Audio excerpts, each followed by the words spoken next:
প্রথমবার আমি চলে আসলাম ইকো পার্কে।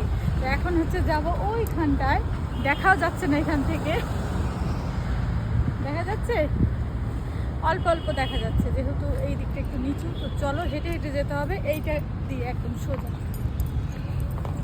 চলো যাও না।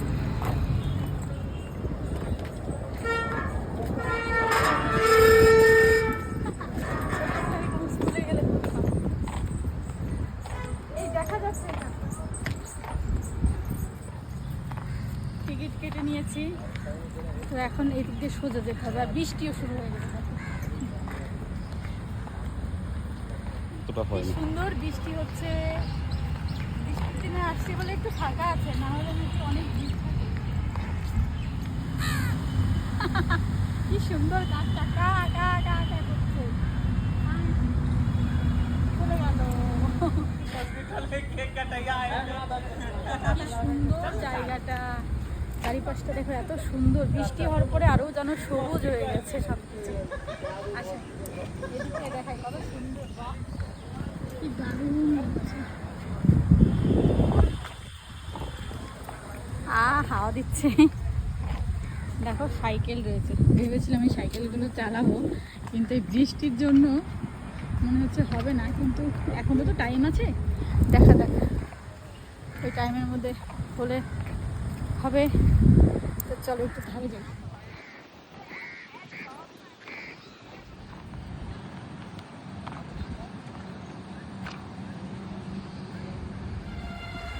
তো এই জায়গাটাতে একটু ঘুরে দেখে নিলাম, খুব ভালো লেগেছে। তো এবার আমরা যাবো জাপানি ফরেস্টে, ওইখানে দেখাও।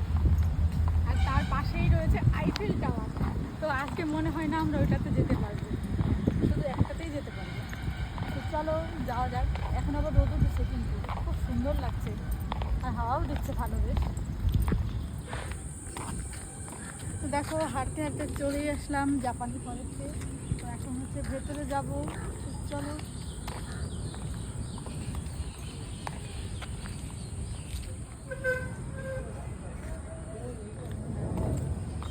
তো এখানেও দেখা যাচ্ছে।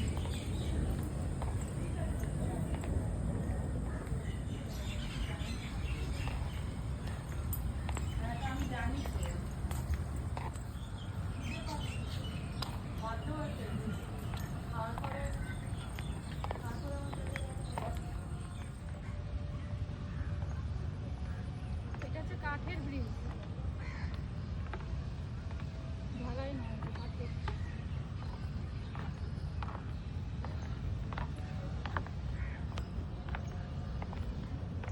ওই দেখো দেখা যাচ্ছে। দেখো এখানে মনে হচ্ছে যেন গ্রামে চলে এসেছি। এখানে হচ্ছে বাঁশ গাছ রয়েছে, কিন্তু সরু সরু এই বাঁশগুলো।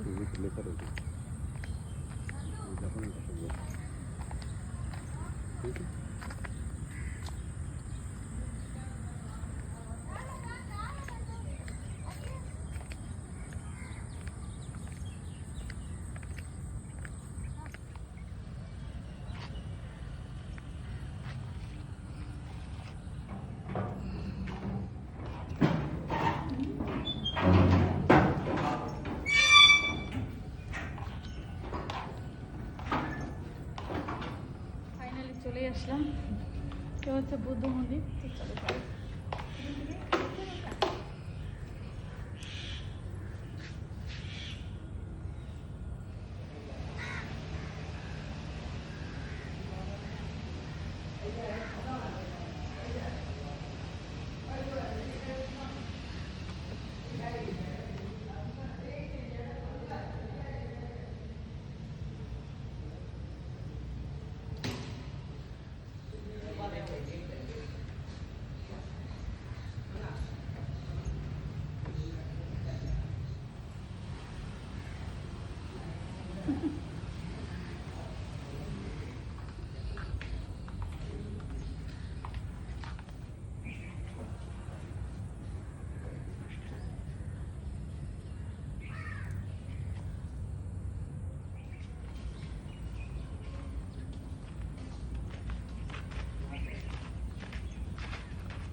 কি সুন্দর এই জায়গাটা,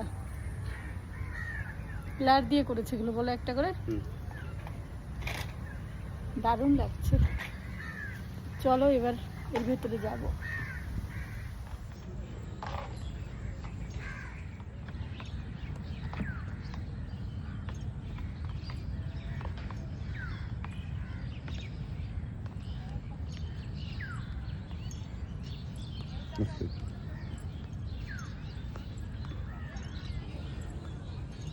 গাইস আমাদের মোটামুটি পুরো কমপ্লিট। এখন আমরা বাড়ি চলে যাব। বৃষ্টি তো মনে হচ্ছে আবারও হবে। তো তোমাদের কেমন লাগলো পুরো ভিডিওটা অবশ্যই কিন্তু জানাবে কমেন্ট করে, ঠিক আছে? চলো টাটা।